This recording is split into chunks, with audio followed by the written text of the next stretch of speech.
Buongiorno e ben ritrovati con l'informazione flash di New Sicilia, i principali titoli della mattina. Apriamo da Taormina, dove nella notte, probabilmente a causa del forte maltempo, si è verificato il crollo di una vecchia abitazione nel centro storico lungo via San Pancrazio.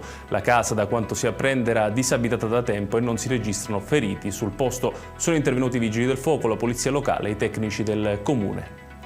I carabinieri per la tutela agroalimentare di Messina ed Enna hanno eseguito un decreto di sequestro nell'ambito dell'indagine Grazing Code 2 coordinata dalla Procura europea. Nel mirino una presunta truffa sui fondi europei destinati all'allevamento, sequestrati beni mobili e immobili per un valore complessivo di oltre 1.400.000 euro. 10 gli indagati che avrebbero avuto accesso ai fondi AGEA senza averne diritto.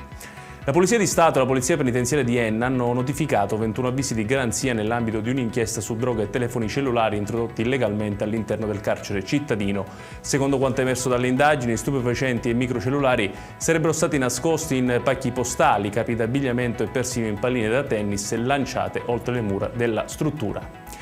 Ora a Catania, dove la polizia ha scoperto un deposito usato per il confezionamento della droga da una 19enne. In un locale di via Petriera, in zona Nesima, gli agenti hanno sequestrato 8,4 kg di marijuana contenuti in 8 buste. La sostanza è stata posta sotto sequestro e la giovane arrestata. Palermo si conferma tra le città del Mediterraneo più visitate. Nel 2025 ha infatti superato i 2.100.000 presenze turistiche con oltre 916.000 arrivi.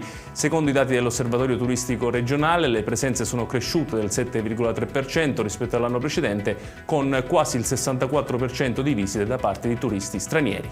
Ed è tutto per questa edizione. Tutti i dettagli su queste notizie li trovate come sempre sul nostro sito www.newsicilia.it. Grazie per averci seguito e buon proseguimento di giornata.